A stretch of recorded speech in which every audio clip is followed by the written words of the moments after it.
Now I'm a free agent.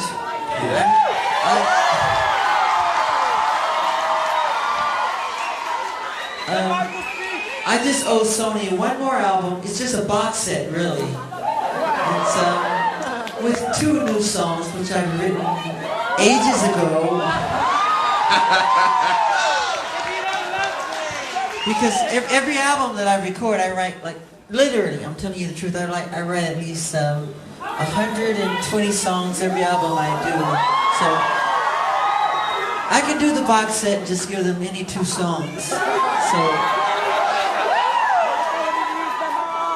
So I'm leaving Sony a free agent, owning half of Sony. So I own half of Sony's publishing, and I'm leaving them, and they're very angry at me because of it. But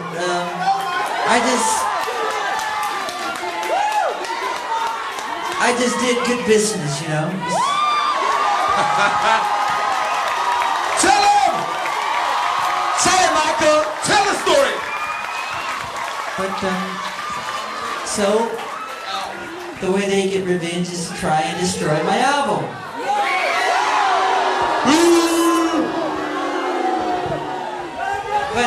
But I've always said, you know, good art never dies.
Ladies and gentlemen, Michael Jackson.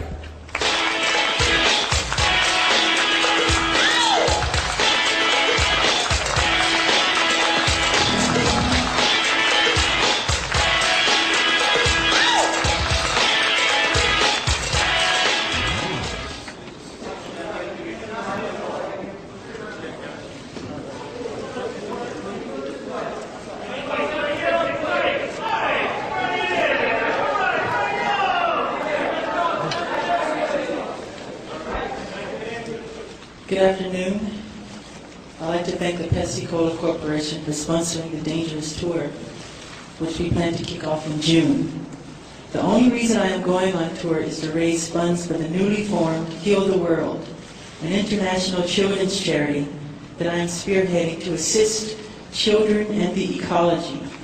My goal is to gross $100 million by Christmas 1993. I urge every corporation and individual who cares about this planet and the future of the children to help raise money for the Heal the World charity. The Heal the World Foundation will contribute funds for pediatric AIDS in honor of my friend Ryan White. The Heal the World Foundation will also offer support to such worthwhile organizations as Camp Ronald McDonald, Make-A-Wish Foundation, Children Diabetes, Minority AIDS Foundation, and other charities. I'm looking forward to this tour because it will allow me to devote time to visiting children all around the world, as well as spread the message of global love in the hopes that others, too, will be moved to do their share to help heal the world. Thank you for coming.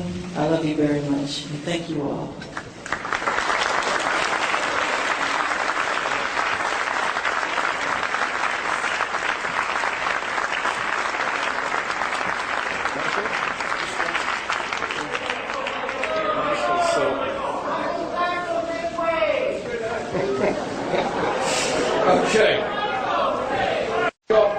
We've got one final item on our agenda.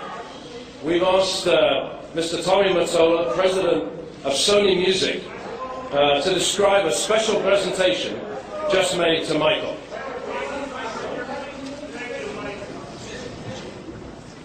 Michael, in the 1980s, you had the largest selling album in history with Thriller, as well as two largest selling albums of the decade, Thriller and Bad. Now, with Dangerous, you've given us the fastest selling album of your career, as well as the most successful single of your career with Black or White. Just after 2 months, Dangerous has sold what it took both Thriller and Bad more than 4 months to sell. Michael, on the screen to my left and on display in the lobby is a special award we've created to commemorate the worldwide sales of the first 10 million copies of Dangerous. And I do mean the first 10 million copies. We're prouder than ever to have you as part of the Sony Music family. And you've accomplished miracles already with Dangerous. And the thrilling fact is that the best is definitely yet to come. Congratulations.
We have many questions that we would like answered, such as, why is Michael Jackson, an adult, repeatedly sleeping in the same bed with a young boy? My client wants to have his day in court. He wants the truth to come out. He is ready. He is willing. He is able to testify.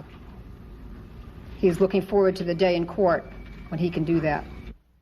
Molestation investigation. CNN's Paul Verkamen reports on what led up to Friday's announcement. Michael Jackson, under investigation in California for the alleged molestation of a 13-year-old boy, has abandoned his Dangerous tour. Jackson issued a statement saying the pressure resulting from what he called false allegations, coupled with the energy necessary to perform on stage, left him exhausted, and he became dependent on painkillers. My friends and doctors advised me to seek professional guidance immediately in order to eliminate what has become an addiction. It is time for me to acknowledge my need for treatment in order to regain my health. I realize that completing the tour is no longer possible, and I must cancel the remaining dates. I know I can overcome the problem and will be stronger from the experience. Jackson canceled the Friday show in Caracas, Venezuela, and shows scheduled for Sunday and Tuesday in Puerto Rico, and all future dates on the Dangerous tour. Larry Stein, the promoter of the Puerto Rico shows, said Jackson's management gave him no reason as to why the concerts were canceled and made no reference to Jackson being addicted to painkillers. I, being concerned, of course, with every movement on this tour, had spoken to his doctor personally, and I was assured that other than this tooth problem, which was a real problem from what I hear, he was in perfect health. Jackson underwent oral surgery in Mexico City for a dental infection. Jackson's scheduled trip to Puerto Rico would have marked the first time the entertainer would have set foot on U.S. soil since the allegations of molestation surfaced in August. This fueled speculation that Los Angeles authorities might fly to Puerto Rico to question Jackson. But the singer has not been charged with any crime. And earlier this week, the Los Angeles County District Attorney said the investigation is continuing and investigators would not attempt to talk with Jackson at this time. When you talk to the subject of an investigation, you're going to get one chance. And so we rather have as much information as we can before we make that offer. Jackson's attorney, Bert Fields, has scheduled a Monday press conference in Los Angeles. Paul Verkaman, CNN, Los Angeles.